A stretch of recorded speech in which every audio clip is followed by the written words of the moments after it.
Un jour, un matin, à mon réveil, je me suis réveillée, j'ai parti à l'hôpital, je me suis préparée, je suis partie à l'hôpital. J'étais enceinte de 8 mois. J'avais rendez-vous et le rendez-vous s'est bien passé, mais il y avait quelque chose qui me dérangeait vraiment. Et j'ai dit au médecin que je ne me sentais pas bien. Je sentais mon ventre comme s'il y avait un problème à l'intérieur. Je sentais mal les bébés, il y avait un mouvement qui était bizarre. À ce moment-là, j'avais déjà des enfants et c'était la 3e grossesse. Et j'ai dit au médecin que je n'ai jamais senti comme ça. Je sens mal mon ventre. Je n'arrive pas à supporter ce que je ressens. C'était vraiment bizarre. Je ne sais pas comment l'expliquer.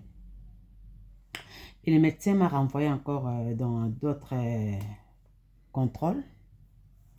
Ils ont contrôlé, ils ont fait une échographie qui n'était pas prévue. Ils ont essayé de voir vraiment qu'est-ce qui se passe et ils m'ont dit qu'il n'y avait rien. Par contre, moi, j'ai senti qu'il y avait quelque chose. Il y avait un ça ne va pas. Je suis rentrée chez moi, j'étais inquiète, mais je priais le Seigneur. 2 semaines après, la nuit, j'ai dormi et j'ai vraiment bien dormi. J'ai dormi même sur le ventre. J'étais enceinte, mais j'ai coincé vraiment le ventre et j'ai dormi. Et j'ai tourné bien la nuit. Et à un moment donné, je me suis levée pour aller aux toilettes. Et c'est là que je me suis rendu compte, je suis enceinte. Comment ça se fait, je ne ressens plus rien comme ça. Et je suis retournée dans la chambre, sur mon lit, j'ai dormi. Et le matin, j'ai dit à mon mari, est-ce que tu as senti les bébés cette nuit? Parce que mon mari, il avait toujours l'habitude de mettre sa main sur mon ventre quand j'ai dormi la nuit, pendant que je suis enceinte. Il mettait toujours sa main sur le ventre. Et le bébé bougeait. À chaque fois qu'il y avait sa main, le bébé bougeait comme s'il communiquait avec son papa. Je lui ai posé la question, il m'a dit non, je n'ai rien senti. J'ai mis ma main sur ton ventre, mais vraiment cette nuit, il n'y avait pas de mouvement. Mais moi-même, j'essayais de soulever un peu mon ventre enceinte de 8 mois. Si je touche, vraiment, je soulève bien, l'enfant bouge, le bébé bouge à l'intérieur. Et j'essayais de faire ces mouvements-là, il n'y avait rien. J'ai dit à mon mari, ça ne va pas. Et mon mari m'a dit, oui, certainement, ça ne va pas. Cette nuit, je n'ai pas senti les bébés bouger, donc il faut qu'on y aille à l'hôpital. Je n'avais pas de contraction. On s'est décidé d'aller à l'hôpital. On s'est levé tous les deux, on s'est préparé, on est parti à l'hôpital. Arrivé à l'hôpital à Bellecour, à l'hôtel Dieu, arrivé à l'hôpital, et les médecins m'ont vu, ils m'ont dit, mais madame, il y a 2 semaines, tu étais ici, on a tout fait, des échographies et tout, il n'y avait rien, qu'est-ce que tu es venu faire? C'est pas la date, tu n'as pas de contraction, qu'est-ce que tu es venu faire? J'ai dit, non, je ne me sens pas bien. Moi, je préfère que vous essayiez encore de regarder parce que je ne me sens pas bien.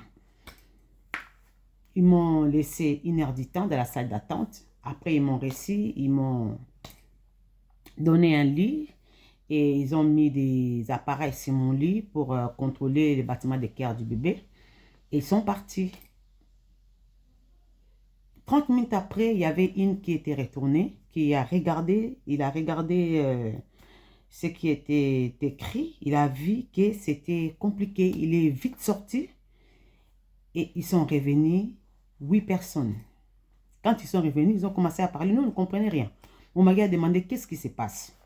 Ils ont dit à mon mari qu'il y a un ça ne va pas. On doit faire sortir les bébés tout de suite. Mon mari a dit, attendez. Quand on est arrivé, vous avez refusé de nous recevoir. Et maintenant, vous vous dites que vous allez sortir les bébés. Pourquoi? Ma femme n'a pas de contraction. Ma femme n'est pas encore prête pour accoucher. Ils ont dit non. Et à chaque fois, ta femme est en train de faire des contractions qu'elle-même ne ressent pas. Mais à chaque fois qu'il y a contraction, les bébés n'arrivent plus à respirer. Les battements de cœur de votre bébé baissent. À chaque fois qu'il y a contraction, les battements du cœur de votre bébé baissent. Nous devons faire sortir le bébé, il y a un problème. D'accord. Ils m'ont amené dans la salle d'op.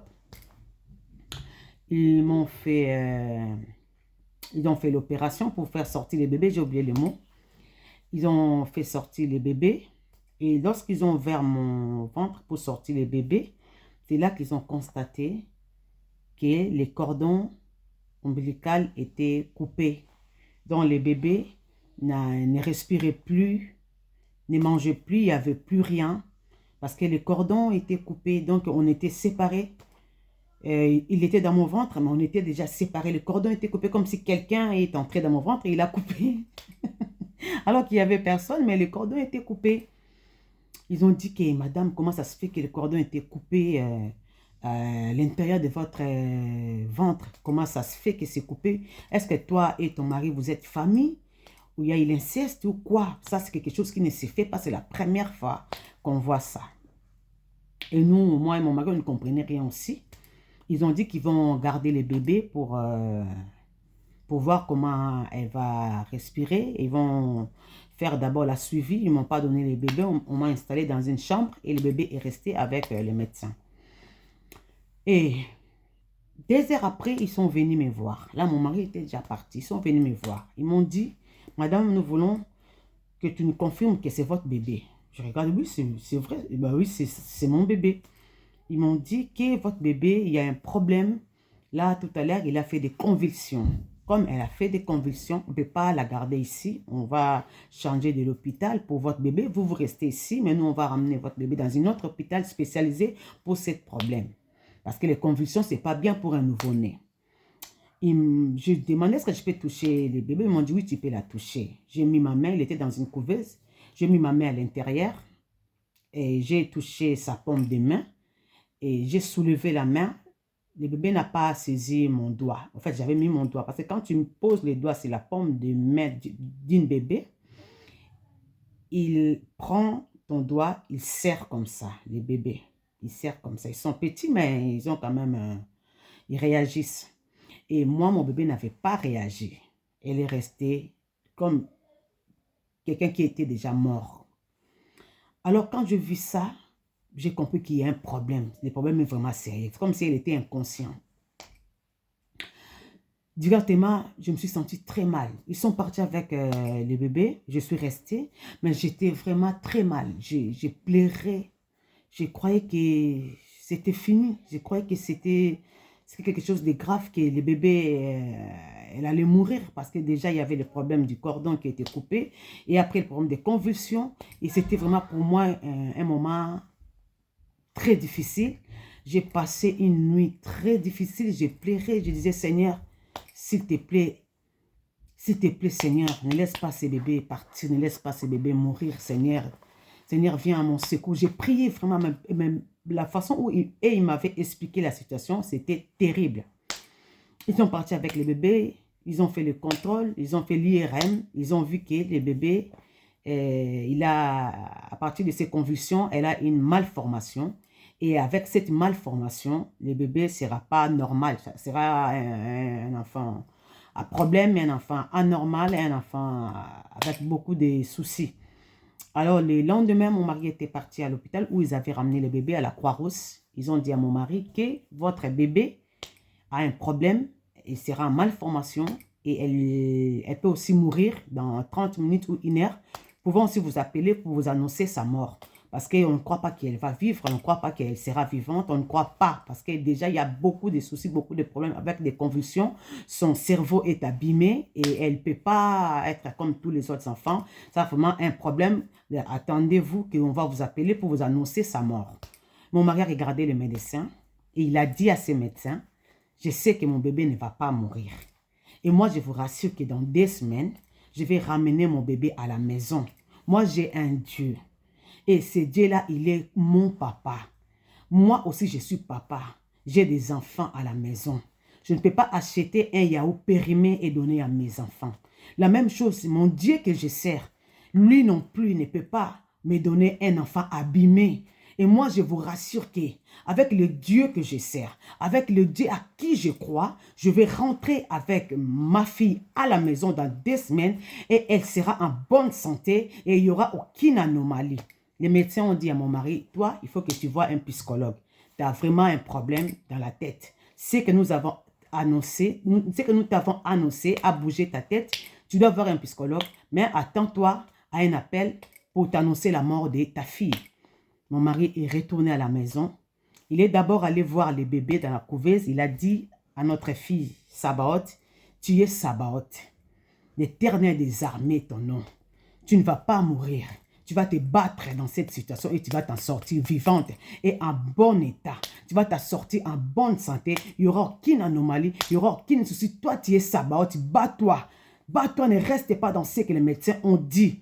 Mais il faut que la situation change. C'est à toi de changer la situation. Je t'appelle Sabaoth parce que la victoire est certaine. Il a parlé au bébé qui était dans la couveuse. Il a parlé au bébé. Il a pris son temps de parler au bébé. Il est rentré à la maison.